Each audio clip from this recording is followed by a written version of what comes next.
लोकसभा चुनाव के लिए बीजेपी जहां राम के सहारे दिखाई दे रही है, तो वहीं कांग्रेस न्याय यात्रा पर जोर दे रही है। बीजेपी और कांग्रेस दोनों ने ही आम चुनाव की बैटिंग के लिए अपनी पिच तैयार कर ली है। ऐसे में देखना होगा कि भारत की जनता राम की ओर जाएगी या कांग्रेस की भारत जोड़ो न्याय यात्रा पर विश्वास करेगी। लोकसभा चुनाव और रामलला की प्राण प्रतिष्ठा से पहले मणिपुर से यात्रा निकालकर कांग्रेस ने पहले ही बड़ा दांव खेल दिया है। कांग्रेस इस बार मणिपुर से मुंबई तक यात्रा निकाल रही है। इस दौरान कांग्रेस को कई ऐसे मौके मिलेंगे जब वह विपक्षियों के साथ हर मसले पर बात विचार कर सकेंगे, जिसका लाभ लोकसभा चुनाव में कांग्रेस को मिल सकता है। जैसे कि पिछली बार कांग्रेस ने यात्रा निकालकर हिमाचल और कर्नाटक में अपनी सरकार बनाई थी। कामयाबी हासिल की थी।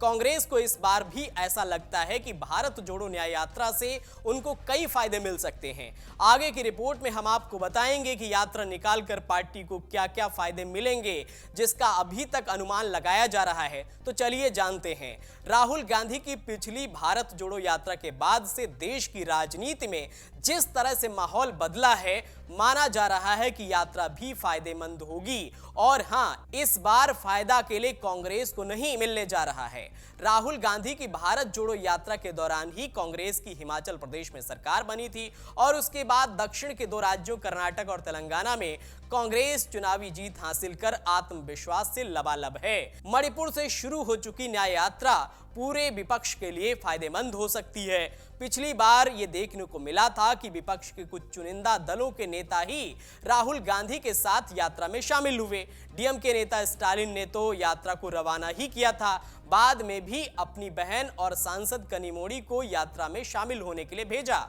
वैसे ही महाराष्ट्र में सुप्रिया सुले और आदित्य ठाकरे से लेकर फारूक अब्दुल्ला तक जगह जगह शामिल होते रहे। लेकिन अखिलेश यादव और नीतीश कुमार ने घोषित तौर पर इस यात्रा से दूरी बना ली थी।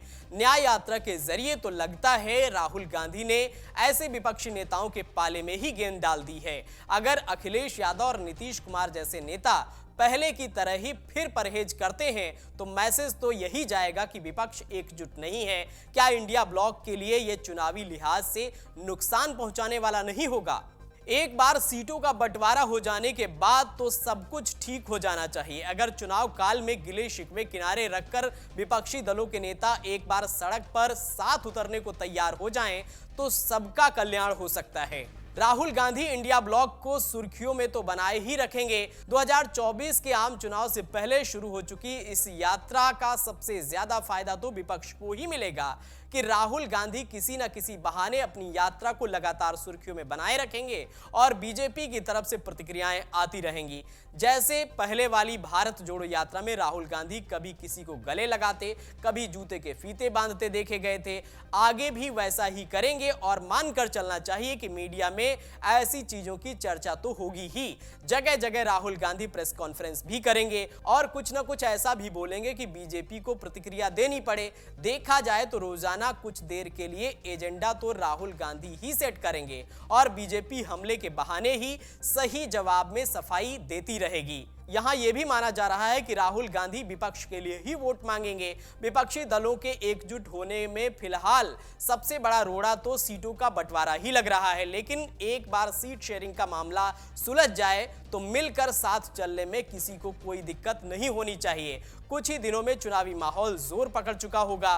हो सकता है चुनाव तारीखों की घोषणा भी कर दी जाए और वैसे माहौल में ये यात्रा तो चुनावी रोड शो जैसी ही होगी। रास्ते भर राहुल गांधी लोगों से केंद्र की बीजेपी और नरेंद्र मोदी सरकार के खिलाफ ही वोट की मांग कर रहे होंगे। अब ऐसा तो होने से रहा कि राहुल गांधी किसी ऐसे इलाके से गुजर रहे हैं जो कांग्रेस नहीं बल्कि विपक्ष के किसी और राजनीतिक दल के उम्मीदवार का चुनाव क्षेत्र हो, तब भी राहुल गांधी वोट तो विपक्षी उम्मीदवार के पक्ष में ही मांगेंगे।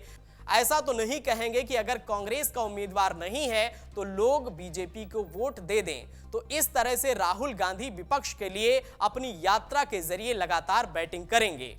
अगर आप ये वीडियो YouTube पर देख रहे हैं तो हमारे चैनल को सब्सक्राइब करें और बेल आइकन को दबाना ना भूलें। अगर आप Facebook पर ये वीडियो देख रहे हैं तो हमारे पेज को लाइक करें।